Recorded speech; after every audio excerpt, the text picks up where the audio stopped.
You think you can step to me? I don't think I know. Big words, let's see you back my... Oh, I will! You think you can step to me? I know I can, Fatu. Bang it! Let's Bronx skull! Face to face, Jacob Fatu. Come, Drew Mcintyre attack. Backstage, Drew Mc... The tension had been simmering for weeks, bubbling just beneath the surface like molten lava waiting to erupt. Everyone in the WWE universe could feel it. The air backstage was thick with anticipation, with wrestlers and crew members alike sensing that something catastrophic was about to happen. January 20th, 2026 would go down in history as the night that Jacob Fatu finally snapped.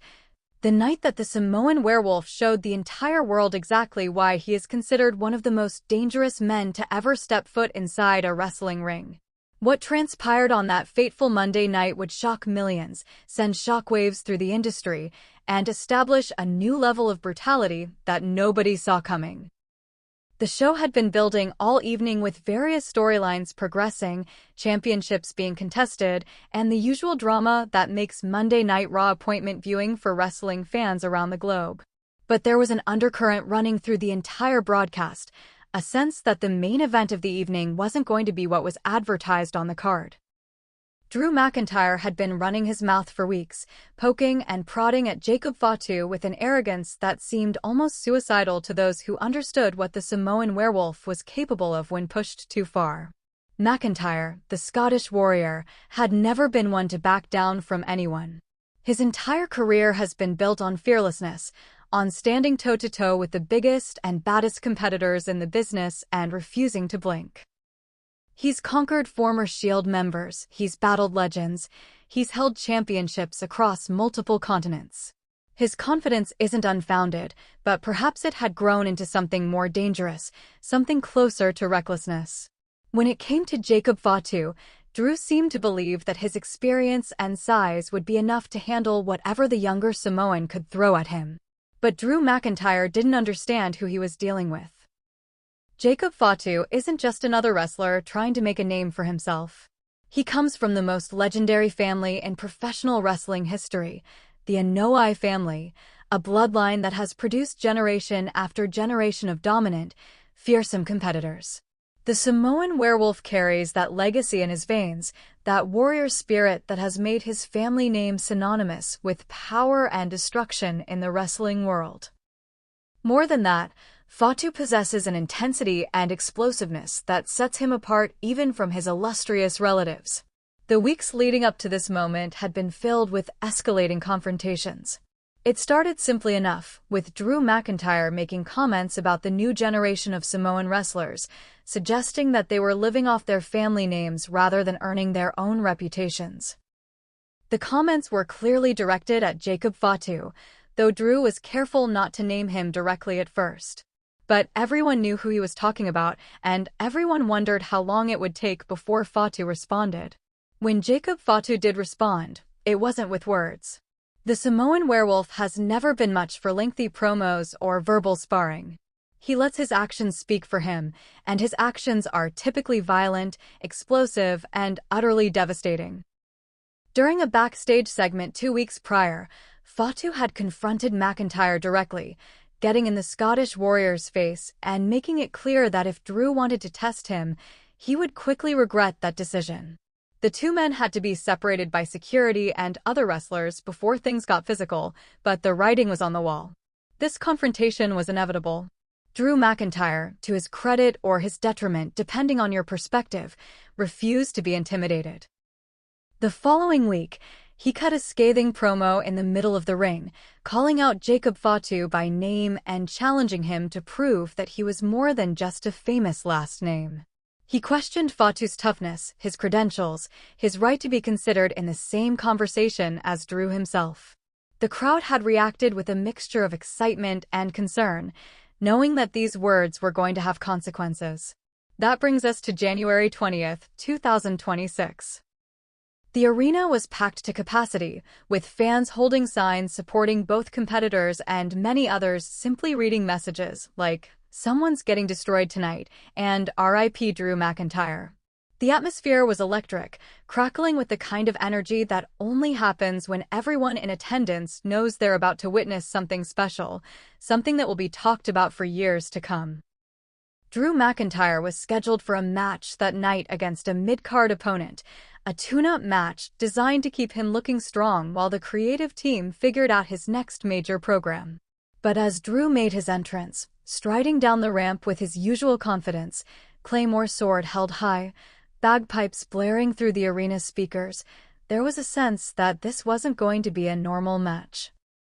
The Scottish warrior looked focused and determined as always, but there was something else in his expression, a slight tension around his eyes that suggested he knew Jacob Fatu was somewhere in the building, waiting for his moment. The match began normally enough, with Drew dominating his opponent as expected. He was in complete control, hitting his signature moves with precision and power, working the crowd with his usual charisma. The commentators discussed his recent comments about Jacob Fatu, speculating about when these two titans would finally collide in an official capacity. Everything seemed to be proceeding according to plan. Then the lights went out. The entire arena was plunged into darkness, and the crowd erupted with a roar that shook the building to its foundation. They knew what this meant. They knew who was coming. When the lights came back on mere seconds later, Jacob Fatu was standing on the entrance ramp, and the look on his face was absolutely terrifying. The Samoan werewolf wasn't dressed for a match. He was in street clothes, jeans, and a tank top that showed off his heavily tattooed, incredibly muscular physique. His face was a mask of pure rage, his eyes locked on Drew McIntyre with an intensity that could be felt even in the cheap seats. He didn't pose for the crowd, didn't play to the cameras, didn't do anything except stare at Drew with the focus of a predator who had finally cornered his prey. Drew McIntyre's opponent wisely rolled out of the ring and disappeared up the ramp, wanting no part of what was about to happen. Drew himself stood in the center of the ring, inviting Fatu to come get some, spreading his arms wide in a gesture of fearless defiance. The Scottish warrior was going to face this threat head-on, consequences be damned. It was admirable and foolish in equal measure. Jacob Fatu didn't run down the ramp. He walked, each step deliberate and measured, his eyes never leaving Drew for even a second. The crowd was at a fever pitch, chanting both men's names, sensing that they were about to witness something unprecedented. The commentators were trying to maintain professional composure while also conveying the genuine danger of this situation, discussing Fatu's amateur wrestling background, his devastating striking ability, his family's legacy of destroying anyone who stood in their way. When Fatu reached the ring, he paused for just a moment, his hand on the bottom rope, looking up at Drew McIntyre. The Scottish warrior was talking, presumably challenging Fatu to get in the ring, though his words couldn't be heard over the crowd noise. Whatever he was saying, it was clearly intended to provoke, to show that he wasn't afraid, that he welcomed this confrontation. That was his final mistake. Jacob Fatu exploded into the ring with a speed that seemed impossible for a man of his size. He's billed at over 300 pounds, but he moved like someone half that weight, covering the distance between the ropes and Drew McIntyre in less than a second. Before Drew could even react, Fatu had grabbed him and delivered a headbutt that echoed through the arena like a gunshot. Drew staggered backward, clearly stunned by the impact. Samoans are famous for their devastating headbutts, having heads that seem to be made of granite, and Jacob Fatu's might be the most dangerous in the business today. But Fatu didn't give Drew even a moment to recover. He grabbed the Scottish warrior by the head and delivered another headbutt, then another in rapid succession. Blood began to flow from Drew's forehead almost immediately, crimson rivulets streaming down his face. The referee was calling for the bell, trying to restore order, but Jacob Fatu wasn't interested in official matches or rules or any semblance of fair competition. This wasn't a wrestling match. This was a beating, pure and simple, a message being delivered in the most violent way possible. The ref tried to step between them, tried to use his authority to separate the competitors, but Fatu simply pushed him aside without even looking at him, his focus remaining entirely on destroying Drew McIntyre. Fatu grabbed Drew and whipped him into the corner with tremendous force. The impact was so hard that Drew's feet left the ground, his body crashing into the turnbuckles with a sickening thud. Before Drew could even slump down, Fatu was charging across the ring, all 300-plus pounds of Samoan fury building momentum, and he crashed into Drew with a running hip attack that would have caved in the chest of a lesser man. Drew McIntyre is tough, one of the toughest men in wrestling, but even he couldn't withstand this onslaught. He collapsed in the corner, his body folding up as he tried to protect himself from further damage. But Jacob Fatu wasn't finished. Not even close.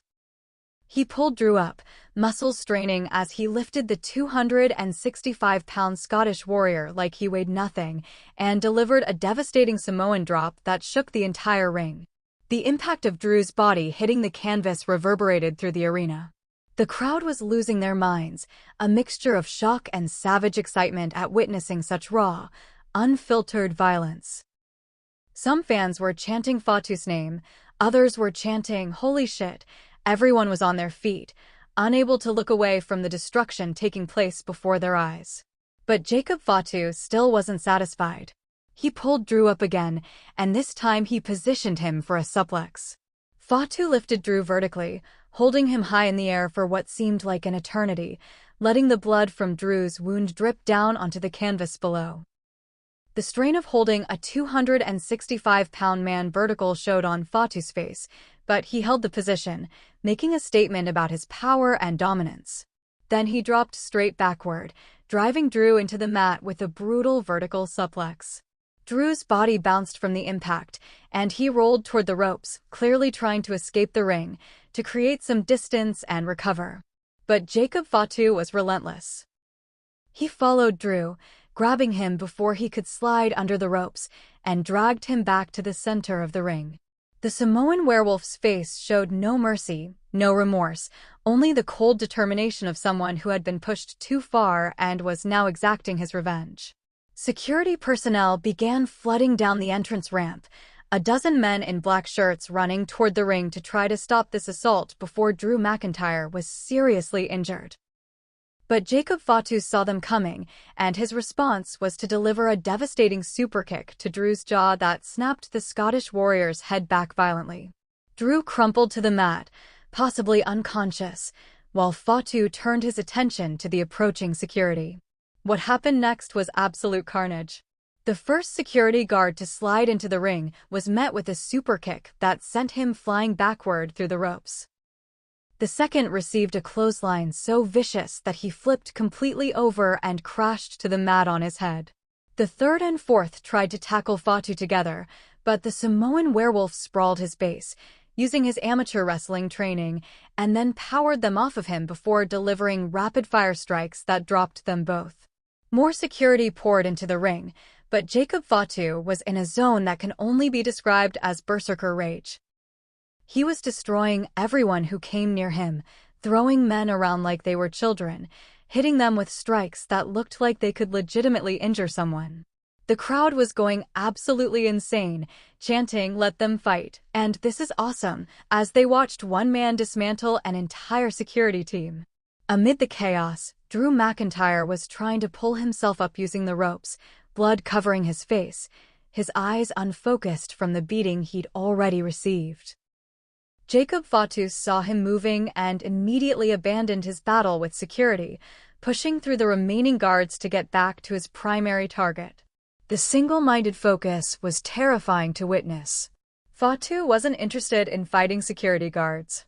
He was here for Drew McIntyre, and nothing was going to stop him from finishing what he'd started. Fatu grabbed Drew and pulled him away from the ropes, positioning him in the center of the ring once more. The Scottish warrior tried to fight back, throwing a desperate elbow that caught Fatu in the jaw, but it barely registered. The Samoan werewolf absorbed the blow and responded with a devastating forearm strike that dropped Drew to his knees. Blood was now pouring from Drew's forehead, staining his face and chest, dripping onto the canvas in a growing pool. Then Jacob Fatu stepped back, measuring Drew, setting up for something big. The crowd noise somehow increased in volume, everyone sensing that something even more devastating was coming. Fatu ran forward and absolutely demolished Drew with a running hip attack to the face that sent the Scottish warrior sprawling backward, completely unconscious, his body going limp the instant the strike connected. Medical personnel were running down the ramp now, carrying their bags and equipment, genuine concern on their faces. More wrestlers began emerging from the back, not security but actual roster members, coming to try to restore order and protect one of their own. But even as a dozen wrestlers surrounded the ring, Jacob Fatu stood over Drew McIntyre's unconscious body, daring anyone to step into his domain. The Samoan werewolf's chest was heaving with exertion, sweat dripping from his face, his hands still clenched into fists. Blood was splattered across his tank top, not his own blood but Drew's, a crimson testament to the violence that had just transpired. And his eyes, those terrifying eyes, swept across the wrestlers surrounding the ring, making it clear that anyone who entered would receive the same treatment as Drew McIntyre. For a long moment, nobody moved. The wrestlers at ringside looked at each other, looked at the devastation in the ring, looked at Jacob Fatu's expression of barely contained rage, and made the collective decision that discretion was the better part of valor. They weren't here to fight Fatu. They were here to make sure things didn't escalate further and to protect Drew from any additional damage. Finally, Jacob Fatu stepped back, allowing the medical personnel to enter the ring and attend to Drew McIntyre. But he didn't leave. He stood in the corner, arms crossed, watching as the doctors checked Drew's vital signs, cleaned his wound, assessed the damage that had been done. The message was clear: Fatu was allowing them to help Drew, but only because he chose to allow it. If he wanted to inflict more damage, nothing and nobody in that building could stop him. Drew McIntyre was conscious now, but barely. The doctors were shining lights in his eyes, checking for concussion symptoms, trying to determine if he needed to be taken to a hospital. Blood continued to flow from the gash on his forehead despite their attempts to staunch it. The Scottish warrior's eyes were unfocused, his famous toughness the only thing keeping him from being stretchered out of the arena. The commentators were beside themselves, trying to find words adequate to describe what everyone had just witnessed. They discussed Jacob Fatu's explosion of violence, Drew McIntyre's miscalculation in provoking such a dangerous opponent, the implications this would have for both men's futures in WWE. They speculated about potential suspensions, fines, or other disciplinary actions that might result from such an unauthorized attack. But the audience didn't care about the potential consequences. They had just witnessed something special, something raw and real in a world where so much is carefully choreographed and planned. Jacob Fatu's assault on Drew McIntyre felt genuine in a way that transcended typical wrestling storytelling. The violence was uncomfortable, the blood was real, the emotion was palpable. This was what wrestling used to be before it became sanitized and safe, and the crowd's reaction showed they craved this kind of intensity. As medical personnel finally helped Drew McIntyre to his feet, supporting most of his weight as they guided him toward the ropes, Jacob Fatu finally moved. But he didn't exit the ring. Instead, he walked right up to Drew, getting in his face one more time. The doctors tried to create space between them, tried to protect their patient, but Fatu ignored them completely. He stared directly into Drew's barely focused eyes and said something that the cameras couldn't pick up, but that seemed to drain what little color remained in Drew's face. Then, and only then, did Jacob Fatu exit the ring. He didn't walk up the ramp. He dropped to the floor and walked through the crowd, the fans parting before him like the Red Sea, everyone wanting to get close enough to touch him, but also smart enough to give him plenty of space. The Samoan werewolf moved through the arena with that same predatory grace he'd shown earlier, and as he disappeared into the masses, the cameras cut back to the ring where Drew McIntyre was being helped up the ramp. You think you can step His to era me? of I know I dominance can't, perhaps Fatu. over. Bang His it! reputation Let's as rock, an let's unstoppable go! force thoroughly You think you shattered. can step to me? The show had to I don't continue, think I know. but how do you Big words, follow I see you something like back 'em up. that? Oh, I will! The remaining segments felt like afterthoughts, with wrestlers and commentators alike constantly referencing what had happened, unable to focus on anything else. Social media was exploding, with clips of the assault going viral within minutes, trending worldwide as fans and non-fans alike shared the footage of Jacob Fatu's savage beatdown of Drew McIntyre. Wrestling journalists were already writing their hot takes, some praising the intensity and realism of the angle, others clutching their pearls and writing think pieces about whether such violence was appropriate for modern WWE programming. Fans debated endlessly about whether Drew had gotten what he deserved or whether Fatu had gone too far. Everyone had an opinion, everyone wanted to talk about it, and that's exactly what makes for successful wrestling storytelling. The backstage area, according to reports that emerged later, was in chaos after the assault. Wrestlers were divided in their reactions, with some veteran performers praising Fatu for his intensity while others worried about the precedent being set. Drew McIntyre had been taken to a local medical facility for evaluation, with legitimate concern about the severity of his injuries adding to the drama and uncertainty. Jacob Fatu himself had apparently left the building immediately after his attack, not sticking around for meetings with management or to film any follow-up segments.